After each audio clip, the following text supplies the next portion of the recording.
Ibn Arabi often reminded seekers that the thoughts of the heart are not just whispers. They are powerful forces that shape both body and spirit. He said, "The world you see outside is simply a mirror of the world you carry inside. When your heart becomes sick, your body will bend under that weight." There was once a young student who came to a wise Sufi master, complaining about constant fatigue and illness. He said, "Master, how can I walk the spiritual path when even the shortest journey exhausts me? Maybe I was not meant for this discipline." The master gazed deeply into his eyes and replied, "It is not your body that lacks strength, my son. It is the picture you hold of yourself that has imprisoned you. Transform the image within, and your body will follow." Ibn Arabi called this concept inner vision, the internal imagination that creates our reality. If you constantly see yourself as fragile, life will prove you right. If you see yourself as supported by divine strength, you will discover new energy flowing through you. The master was not asking his student to ignore his condition, but to stop nourishing it with fear. He was teaching that true reliance brings hidden sources of power. Just as the prophet said, "The strong believer is more beloved to Allah than the weak believer, though both have goodness in them." This strength is not just physical muscle. It is strength of will, of faith, of the deep knowing that the divine sustains you. The student learned that weakness in the body is a test, but weakness in thought is a choice. Ibn Arabi often reminded us that illness of the flesh is difficult, but illness of belief is far worse. When someone keeps repeating, "I am weak, I am broken," they weave invisible chains around their own spirit. The Quran teaches us, "Do not lose hope and do not grieve, for you will surely be victorious if you are true believers." Notice it speaks first not of medicine or body, but of the heart's certainty. A seeker once confessed to his teacher, "Master, since childhood I have been frail. Medicines help little, and I worry I cannot serve Allah with such a weak body." The master smiled and said, "My son, medicines heal the flesh, but it is belief that heals the soul. If you keep repeating the story of your weakness, your body will obey that story. But if you write a new story saying Allah is my strength, He sustains me, then your body will begin to follow that light." Ibn Arabi explained that thoughts are not mere shadows. They are subtle energies connected to the unseen realm. He wrote, "What you imagine with complete conviction, you invite into existence. If a servant of God imagines only sickness, he builds a house for it. But if he imagines strength with full trust in Allah, then hidden power awakens." For the body serves the spirit. The student asked in amazement, "Master, is this really possible? Can my thoughts heal what years of medicine could not?" The master replied, "It is not mere thinking. It is faith that transforms. When you believe with certainty that your life rests in the hands of the One, that certainty becomes medicine stronger than any herb or tonic." Among the Sufis, there is a teaching very similar to this. Ibn Arabi said, "The words of your guide do not give you power. The certainty with which you hold them does." A student once came to his teacher complaining of illness. The master spoke words of comfort, saying, "By Allah's permission, you shall feel better tomorrow." The student trusted with his whole heart, and indeed the next day he felt strength return to his body. But when the master warned, who knows what tomorrow may bring? The student allowed fear to take root, and his body grew weak once more. This reveals a great secret. Faith and fear are both seeds. The body obeys whichever one you water. If you hold fast to trust in Allah, strength flows even into tired bones. But if you surrender to doubt, weakness finds its way back. The Prophet said, "I am as my servant thinks of me." If you think of Allah as the giver of healing, healing descends. If you think only of sickness, you open the door for it to remain. Ibn Arabi explained that the body reflects the inner state. He wrote, "The form of the world is the form of your thought." When the student placed his faith in his teacher's words, He tasted vitality. When he replaced faith with fear, his own thoughts called illness back to him. The real healer was not the word spoken, but the conviction that lived in his heart. In Sufi teaching, this is an eternal truth. The heart is the workshop of destiny. Ibn Arabi said the form of your body is nothing but the form of your belief. What you allow to live inside, you will clothe itself in flesh. When the student returned to his master, complaining of weakness again, the teacher smiled and said, "My son, you did this to yourself. Yesterday your faith healed you. Today your fear made you ill once more." His student was shocked. "Master, how can my mind create sickness?" The teacher replied, "Do you not see? It was your trust that lifted you, and your doubt that broke you down. The body is only an obedient servant. It follows the voice it hears inside you. The Quran itself reminds us, indeed, it is not the eyes that grow blind, but it is the hearts within the chests that grow blind. The blindness of fear makes the body stumble, while the sight of certainty strengthens it." Ibn Arabi called the human mind a spark of the divine breath. It carries a trace of the creative command, be. When a thought is filled with conviction, it becomes an echo of that command, shaping both body and soul.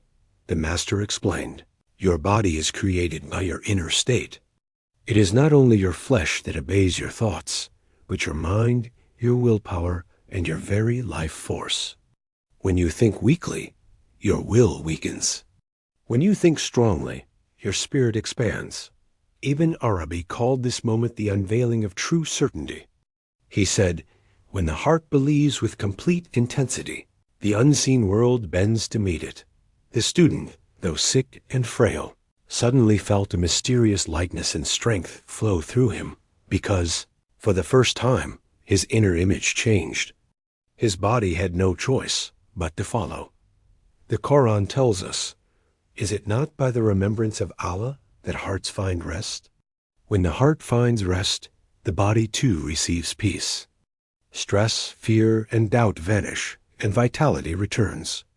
Modern language calls it healing, but the Sufis called it alignment.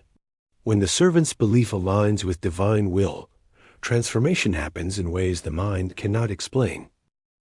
There is a story of a student who was bedridden for months. His teacher placed a hand on his chest and said, "Rise, for Allah has not written you among the weak." The student believed instantly, and within days his body was strong again. Others doubted, saying it must be coincidence. But the Sufi path knows there are no coincidences, only the hidden laws of faith at work. Ibn Arabi wrote, "The heart is a mirror of the divine names. When it reflects the name, the strong, strength manifests in the servant." This is what happened. Weakness dissolved because the student stopped feeding it. Instead, he reflected the name of God that gives power, and his body filled with unexpected vitality. The student's doubts vanished in that moment.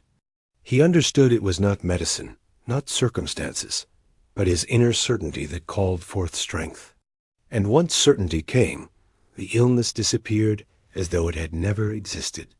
Ibn Arabi often taught that the greatest medicine is not in herbs or physicians, but in the state of the heart. He said, "When you believe yourself broken, you call upon the name that breaks. But when you believe yourself whole, you call upon the name that heals."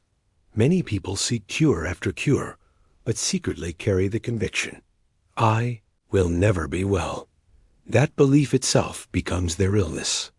The Quran declares, "And whoever relies upon Allah, He is sufficient for him." Reliance is not passive.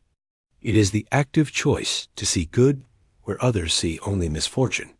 A Sufi once said, "The wise one sees light even in the prison, for he knows the bars are also fashioned by God." If you train your heart to notice goodness in every face and every moment, you drink from purity. But if you focus on flaws and shadows, you poison yourself with what you consume. Ibn Arabi compared the heart to the body. Just as the body takes in food and expels waste, The heart must take in light and expel darkness.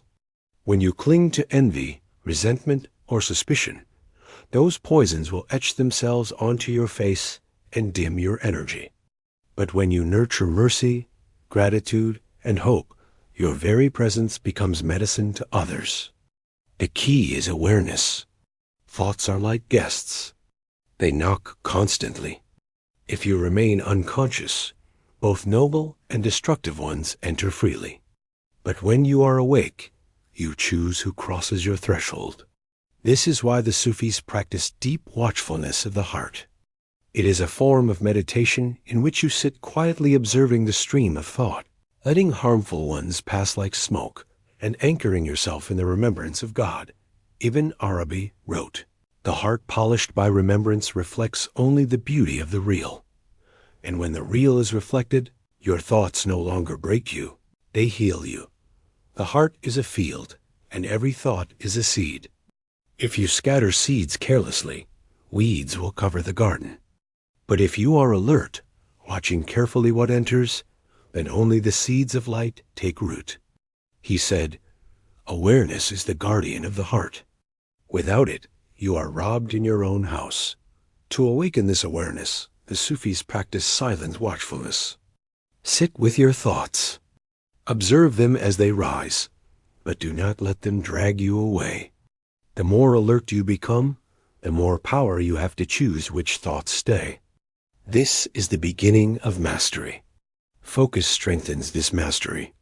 Just as the archer strikes the target only when his gaze does not waver, so too the seeker must train his mind to hold firmly to a single noble thought. Ibn Arabi would advise, "Fix in your heart a word that reflects God's name, like peace or light. Hold it, repeat it, breathe it, and let your body feel it. In time, it will shape your reality. Think of a phrase such as, 'I am at rest because Allah is with me,' or 'The joy of God fills my being.' Repeat it with conviction. Visualize it until it becomes part of your very breath. This is not empty repetition. It is prayer woven into thought. When your focus channels all energy in one direction, your thoughts grow strong enough to color the fabric of your life. The Quran reminds, 'Call upon me, and I will answer you.' Calling is not only with the tongue, but also with the heart's focus. When the heart calls with one voice, reality itself bends to reply. Nothing in this world, no distraction, no news, no fleeting entertainment is more precious than the growth of your soul. Ibn Arabi said, "The real does not hide himself. It is your gaze that turns elsewhere. Every moment you invest in remembrance, every breath you dedicate to awareness, builds the ladder of your ascent. When you turn inward with sincerity, you discover a treasure more valuable than kingdoms, the presence of the one who has been with you all along. And once you taste this, you will know there is no greater pursuit than the growth of the heart." If this video resonated with you, like this video and share this with your loved ones. Thanks for watching.